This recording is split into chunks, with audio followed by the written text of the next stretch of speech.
Fala, meus queridos e minhas queridas, bem-vindos a mais um vídeo do canal Instituto Ensino de Potência do professor Eduardo. E hoje a gente vai resolver a questão 26 do vestibular da UFSC de 2019. Então vamos lá, sentença 1.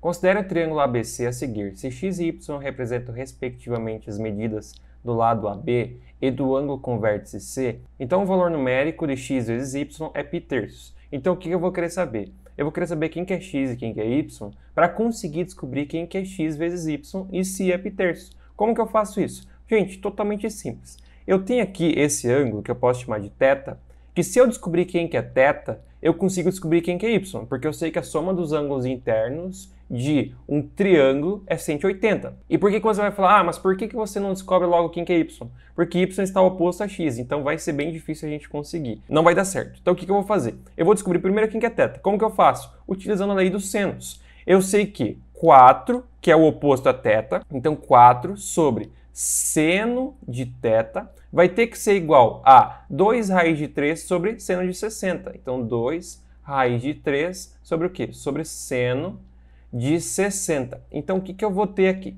Basicamente, esse seno de θ passa multiplicando, esse seno de 60 passa multiplicando e 2 raiz de 3 passa dividindo. Mas eu sei o quê? Eu sei que seno de 60, 1, 2, 3, 3, 2, 1. Seno de 60, raiz de 3 sobre 2. Então, o que eu vou ter? Eu vou ter raiz de 3 sobre 2, que é o seno de 60, que multiplica por 4, e isso aqui divide por 2 raiz de 3. 2 raiz de 3. Isso aqui é igual ao seno de θ, certo? O que acontece? Raiz de 3 corta com raiz de 3, 2 vezes 2, 4, isso aqui corta com 4. Portanto, o que eu sei? Eu sei que 1 é igual a seno de θ.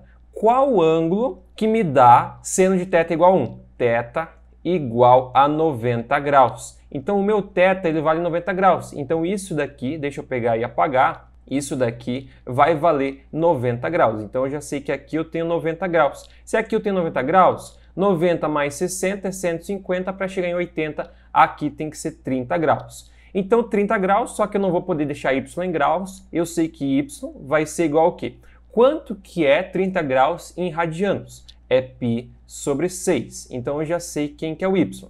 Sabendo quem que é o y, o que eu posso fazer? Eu sei que, basicamente, o seno de y, como 4 é hipotenusa, já que isso aqui é um canto reto, 90 graus, eu sei que o seno de y vai ser x sobre 4. Então, seno de 30 graus vai ser o quê? Vai ser x, que é o cateto oposto, dividido por 4. Seno de 30 é meio, portanto, eu vou ter meio, 4 passa multiplicando, de 4. Certo? E isso aqui é igual a quê? Isso aqui é igual a x. Então, eu vou ter 4 dividido por 2. 4 dividido por 2 é 2. Portanto, x vai ser igual a quê? X vai ser igual a 2. O que eu quero? Eu quero saber quem que é x vezes y. Então, eu sei que y é π sextos vezes 2. 2 simplifica com o 6, vai ficar o quê? Vai ficar π sobre 3. Se é π sobre 3, realmente está correto. A sentença 1 está correta. Beleza, então, vamos para as próximas. O que eu vou ter na próxima aqui?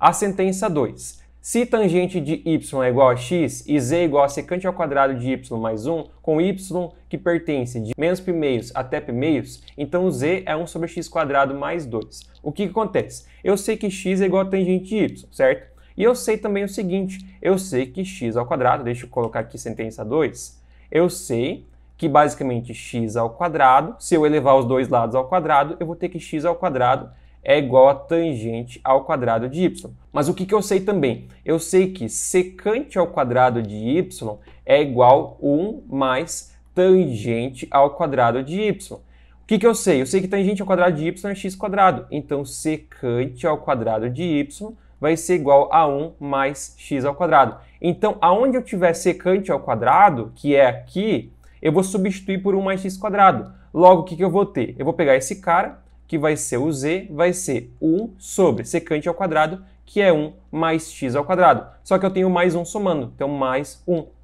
1 com 1 é 2, então eu vou ter 1 sobre x ao quadrado mais 2. Então, realmente é verdade, a sentença 2 está correta. Beleza, então, agora vamos para a próxima. O que eu vou ter na sentença 4? Sentença 4. Se f dos reais para os reais, definida por f de x, seno de 2x mais 2π terços, mais cosseno de 2x, mais 11π sobre 6, então o valor mínimo da função é raiz de 3 negativo. Então, o que eu vou ter que fazer? Aqui eu vou ter que utilizar as propriedades de seno. No caso, seno de A, seno B, cosseno A, cosseno B. A gente vai ter que utilizar essas propriedades para conseguir resolver. Então, vamos lá. Vou pegar aqui sentença 4. Também vai ser uma resolução bem longa. O que eu tenho?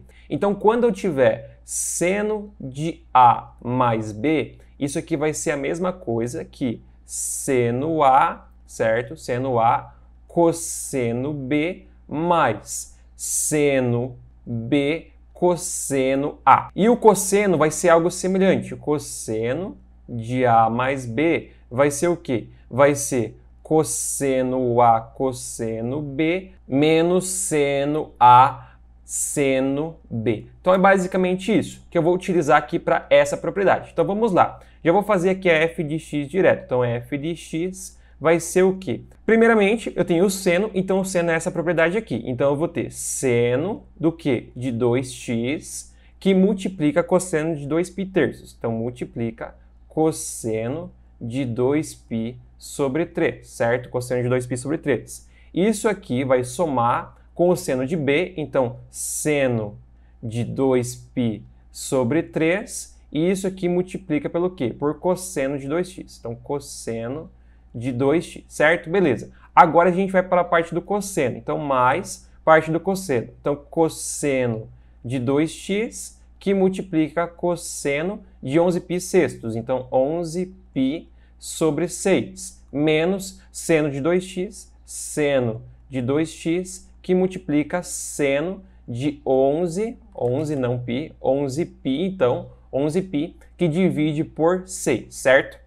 Então vamos lá, agora o que eu vou ter que fazer? Agora é a parte chata também. O que eu tenho aqui? Eu tenho basicamente seno de 2x vezes cosseno de 2π terços. Cosseno de 2π terços eu sei que é meio, então eu vou ter aqui menos 1 sobre 2 seno de 2x, certo? E aqui seno de 2π terços é raiz de 3 sobre 2, então mais raiz de 3 sobre 2 que multiplica cosseno de 2x, certo? Beleza, então vamos lá, mais... Cosseno de 11π sextos também é raiz de 3 sobre 2. Então, raiz de 3 sobre 2 vezes cosseno do quê? Cosseno de 2x, certo? Beleza. E aqui, menos seno de 11π sextos, isso aqui é menos meio. Então, menos com menos fica mais meio, seno de 2x. Beleza. Agora, o que vai acontecer? Aqui eu tenho menos meio 2x e aqui eu tenho mais meio 2x. Então, esse cara corta com esse cara. E aqui eu vou ter raiz de 3 sobre 2 mais raiz de 3 sobre 2, ambos de cosseno de 2x. Então isso aqui vai ser raiz de 3 cosseno de 2x, certo? E aqui o menor valor vai ser menos raiz de 3 e o maior valor vai ser raiz de 3. O exercício me disse que o menor valor, o valor mínimo, era menos raiz de 3. Então, realmente, ele está correto. Então, beleza, vamos para a sentença 8. Se f é do conjunto A para os reais, sendo A o domínio da função, f de x é igual a cossecante de x.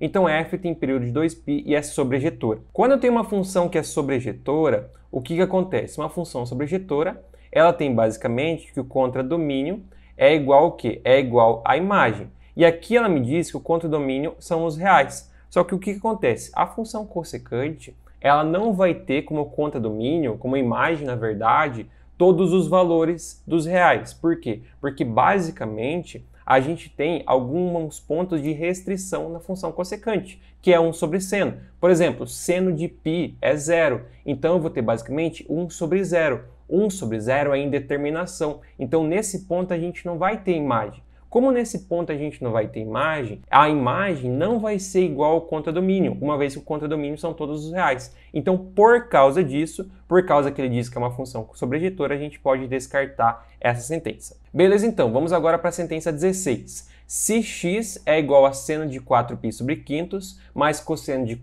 4π sobre quintos, então x é um real positivo. O que acontece? O 4π sobre quintos, ele é basicamente o quê? Ele é praticamente π, certo? Então, se eu pegar aqui o meu círculo trigonométrico, o que acontece? Eu vou ter aqui os eixos verticais. O 4π sobre quintos, ele vai estar onde? Ele vai estar aproximadamente aqui. E aqui, o meu cosseno, vamos colocar cosseno de A, o meu cosseno de A, ele vai ser o quê? Ele vai ser um valor negativo, enquanto o seno de A ali vai ser o quê? Vai ser um valor positivo. Só que o que acontece? Em módulo, como a gente está muito perto aqui do ponto horizontal, esse cara aqui, ele é maior do que o seno. Então, como o cosseno é um valor negativo, e é um valor negativo em módulo maior do que o seno, não vai ser um número real positivo, e sim um número real negativo, porque o cosseno é maior do que o seno e o cosseno está negativo. Dessa forma, a sentença 16 está incorreta. Beleza, então, vamos para a última sentença, sentença 32. Sejam alfa e beta arcos de medidas iguais a 60 graus e 1,2 radianos, respectivamente. Se o primeiro arco está sobre uma circunferência de raio 2 cm e o outro sobre uma circunferência de raio de 3 cm, então o comprimento de arco de alfa é maior do que o comprimento de arco de beta. Então o que eu vou ter que fazer? Eu vou ter que calcular esses dois comprimentos de arco. Como que eu faço? Totalmente simples. Deixa eu separar aqui. Eu vou ter então minha sentença 32. Começando com o comprimento de arco alfa. O que eu vou ter? Eu sei que o alfa ele tem basicamente um ângulo de 60 graus. E eu sei que 60 graus é equivalente ao quê? É equivalente a π sobre 3.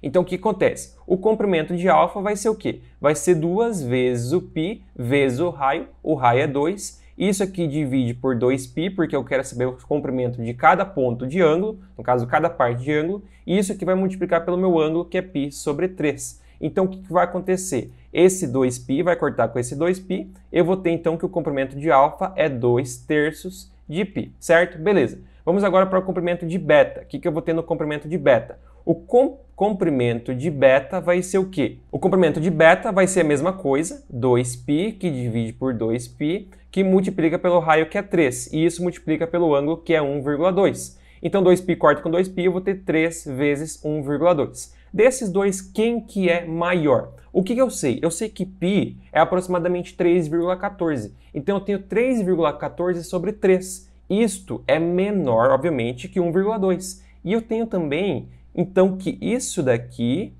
é menor do que isso daqui. Além do que o 3 é maior do que o 2. Então, os dois elementos desse cara são maiores do que esse. Então, consequentemente, o comprimento do arco de beta é maior do que o comprimento do arco de alfa. Portanto, a 32 está incorreta. Se a 32 está incorreta, estão corretas apenas a 1, a 2 e a 4. Então, isso vai ser um gabarito 7. Então, 7 é o nosso gabarito. Então, é basicamente isso, pessoal. Essa é a resolução da questão 26 do vestibular da UFSC de 2019. Qualquer dúvida que você tiver, uma coisa que não ficou claro, deixe aqui embaixo nos comentários que com certeza estarei esclarecendo para você o mais breve possível. Também peço para você que se inscreva e ative as notificações para não perder um vídeo, nenhuma dica e nenhuma novidade. Muito obrigado a todos que assistiram, bons estudos, um grande abraço, valeu e até a próxima.